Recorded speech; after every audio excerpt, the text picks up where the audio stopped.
प्राचीन काल में एक बौद्ध मठ में एक युवा भिक्षु था जिसका नाम आनंद था। आनंद हमेशा चिंतित रहता था कि लोग उसके बारे में क्या सोचते हैं।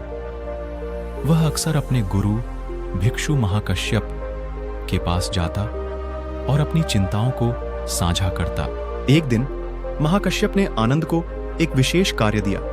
उन्होंने कहा, आनंद, हमारे मठ के पास की बस्ती में जाओ और वहां से कुछ ईंटें लेकर आओ। आनंद ने सोचा कि यह एक सरल कार्य है और तुरंत चल दिया।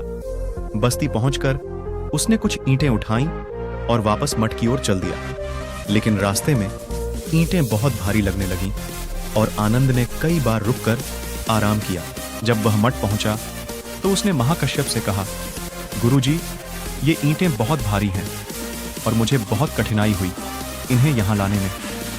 महाकश्यप ने मुस्कुराते हुए कहा, आनंद, ये ईंटें बिल्कुल वैसे ही हैं जैसे तुम्हारी नेगेटिव सोच और दूसरों की धारणाएं। जब तक तुम इन्हें उठाए रहोगे तुम्हें बोझिल और थका हुआ महसूस होगा। आनंद ने समझने की कोशिश की और पूछा, तो मैं इस बोझ से कैसे मुक्त हो सकता हूं? महाकश्यप ने उत्तर दिया, इन ईंटों को नीचे रख दो और देखो कि तुम्हें कितना हल्का महसूस होता है। ठीक वैसे ही अपनी नेगेटिव सोच और दूसरों की धारणाओं को भी छोड़ दो। यह केवल तुम्हारे मन का भार है।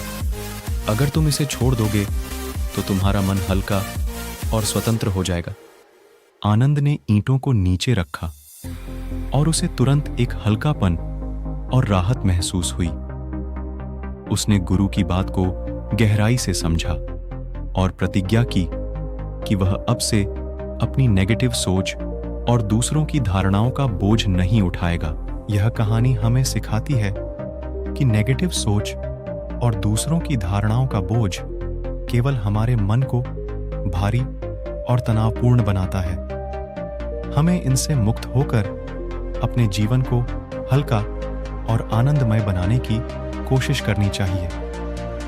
अपने विचारों को नियंत्रित करके और सकारात्मक दृष्टिकोण अपनाकर हम अपनी मानसिक शांति और खुशी पा सकते हैं। इस कहानी को याद रखें और जब भी नेगेटिव सोच या दूसरों की धारणाओं का बोझ महसूस हो, इन ईंटों की तरह इन्हें भी नीचे रख दें। दोस्तों, अगर आप लोगों को आज की कहानी पसंद आई हो तो इसे लाइक करें और ज़्यादा से ज़्यादा लोगों को शेयर करें और इसी तरह की वीडियो पाने के लिए हमारे चैनल को सब्सक्राइब करें। तो फिर मिलते हैं इसी तरह एक और नई कहानी के साथ, एक नई मैसेज के साथ। तब तक के लिए आप अपना ख्याल रखें। धन्यवाद और नमो बुद्धाय।